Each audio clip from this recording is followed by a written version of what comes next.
Hello and welcome back to 30 Days to Learn Photoshop. This is day 4, toolbar walkthrough. I'm Ben Gribbin, and in today's lesson we're going to do a brief introduction to the Photoshop toolbar. So we'll just do a quick run through of what everything is and what they do.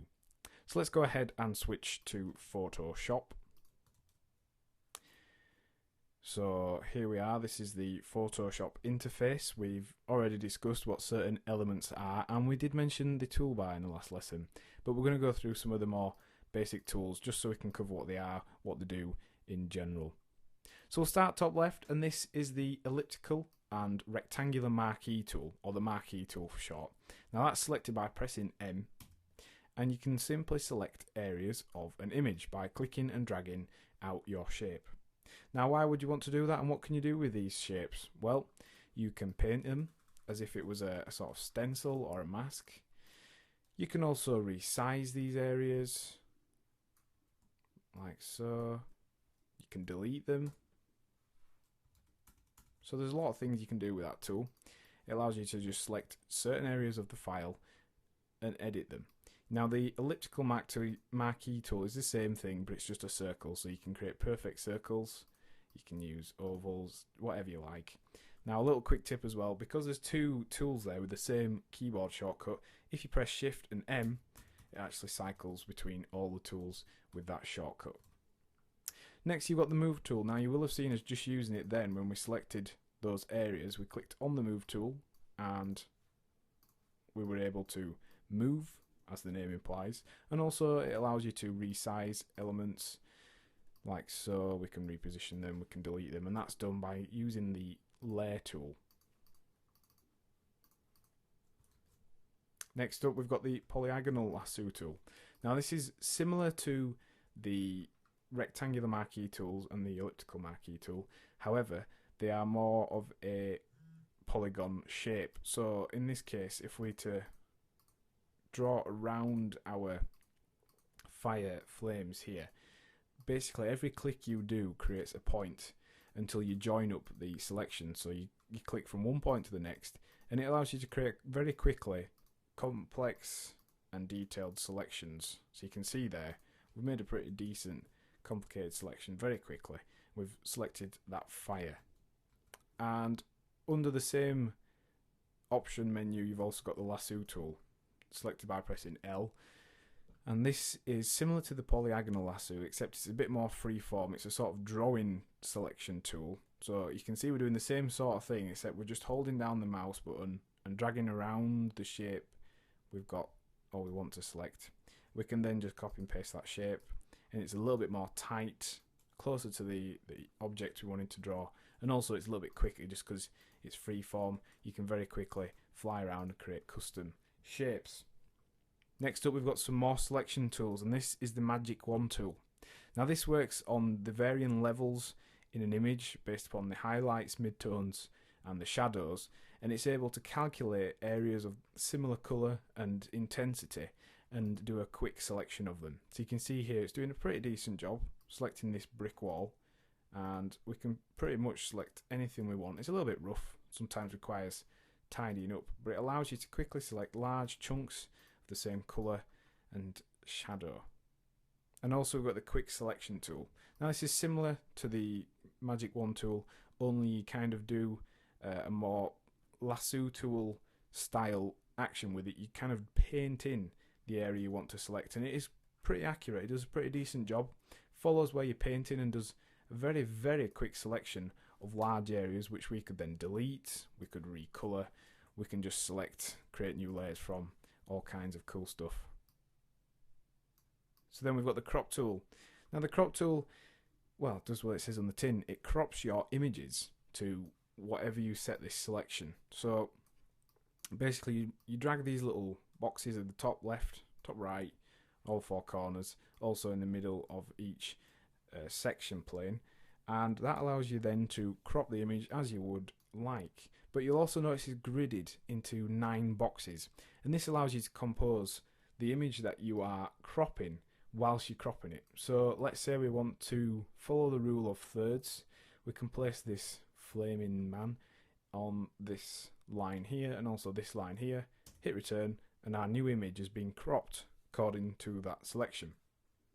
So that's the crop tool, very handy tool, accessed by pressing C. Here's a tool that you may well have used before in other programs, the eyedropper tool, accessed by pressing L. Now what this does is simply selects colours as you click on them and sets them to your foreground colour. So if you click on it, you can see it's cycling through the colours that are underneath the cursor, and we're able to select those. Very handy if you need to match colours, blending objects, and it's a tool that you will use quite a bit. Spot healing and healing brush tools are repair tools. Now what these do is they remove artifacts, dust, speckles, noise. They do a pretty decent job. It's all automatically done on the fly by the Photoshop program, so it's all computer generated. If we just go ahead and select a source, we're able to actually go over areas and repair them. So it does a pretty decent job here of removing these flecks of oil. We could perhaps remove some of these brick joins and things like that. So it's a great way of taking old photographs, completely repairing them, and just being able to repair any damaged folds, creases, tears, anything like that once you've scanned them in. The spot healing brush does a similar sort of thing, except you don't have to define a source for where you're repairing your image from. You just literally paint, and Photoshop does its best job possible of trying to repair the area that you have set. So if we try and remove those oily bits there, it does a pretty good job of removing them by calculating what's around that area without those images and artifacts. Now the brush tool, that is something that is used a lot, and you can actually, unlike a lot of other programs, add brushes to the Photoshop brush tool. You can define your own brushes. It's very simple. All you need to do is, if you go onto this panel here, you're able to select the different brush heads. You can set the hardness, the sizing, all kinds of pretty advanced settings, and these allow you to create some really highly detailed graphics. And again, it just works like any other paintbrush would. You just simply draw with your mouse, and that creates the area of colour that you want to do. You can change the opacity and all kinds of things, but again, don't worry, we will be looking at this further into the lesson. Then we have a clone stamp tool. Now this is kind of like the spot healing tool, only it's manual. So you select an area and it will actually duplicate that area wherever you want it to go. So you can actually do manual repairs of a photograph. If, for example, you think the Photoshop interface and software isn't quite doing a good enough job, you can actually go through, and this is what you'll see magazine photographers work on. They will use this tool to manipulate images to make them as they want them to appear.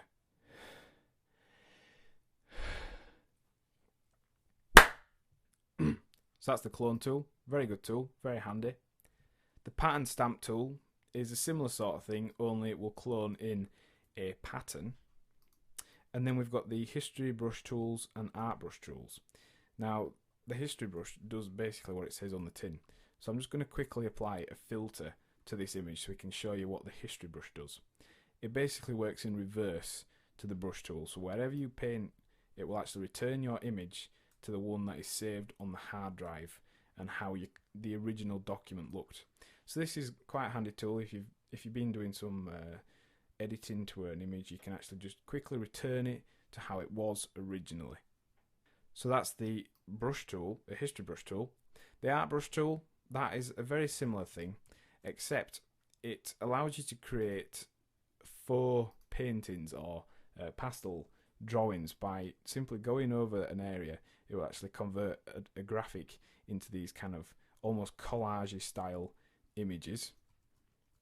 Eraser tool does what it says on the tin, simply erases and takes you back to a transparent layer, which is handy if you're working with multiple layers. You've also got the gradient tool. Now this can be used to create gradients, and we've also got the paint bucket tool, which works slightly differently to programs such as Microsoft Paint. Because we've got a photograph open here and we're on the photograph's layer, whenever we put in the colour, it will work out the area you want to put the colour. So you can actually use it to fill in spaces. We can make things different colours. Whereas if you were to have a completely empty layer, it will just fill it with that solid colour. Moving on, we've got the blur, sharpen and smudge tools. The blur tool, as you would think, blurs photographs and the images you're working on. Sharpen tool creates a sharper It actually goes to the pixel level and sharpens things up. And the smudge tool allows you to smudge certain elements underneath the brush. You can literally just pull them backwards and forwards as you wish. So let's just try that now. Look, you can see it's quite heavily smudging it there, but if we were to turn down the strength, it would be a more subtle smudge. So we can use that to manipulate images. And then we've got the dodge, burn and sponge tools.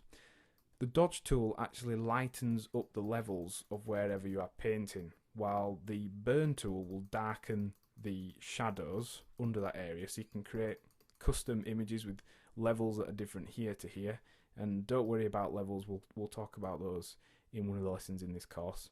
Whereas the sponge tool literally just removes colours, so it's like soaking up the colour from within that area you're painting, and you can change the mode to oversaturate an area as well.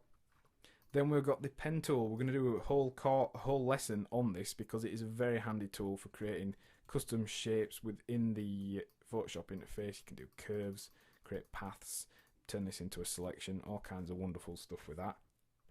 Text tool does what it says on the tin, creates text. You can change all the fonts, anything you wish to do so.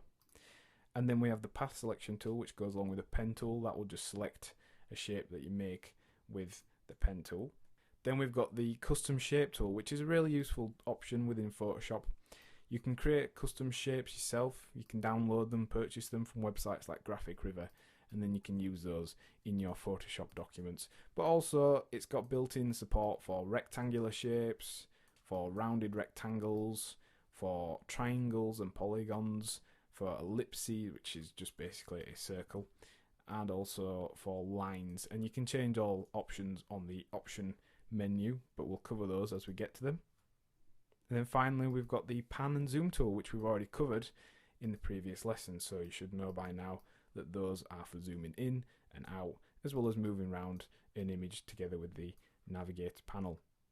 Then at the bottom we've got the colour palettes, foreground and background colours. You can reset them by simply clicking on this little icon, the black and white icon down here, but you can also quickly reverse them by hitting the little switch foreground and background colour button there. And then finally we've got the edit in quick mask mode button at the bottom. So that's the toolbar within Photoshop. This is just a very brief run through, and we will be looking at each tool in detail that we've talked about. So what have we learned in today's lesson? Well, we've had an introductory overlook of Photoshop tools and their general uses. And the task for this lesson is to familiarise yourself with each of the tools, the place that they're in, and also, if you can, the shortcuts it will make working with Photoshop a lot quicker. Next time on 30 Days to Learn Photoshop, we'll be looking at sidebar panels. Thanks for listening.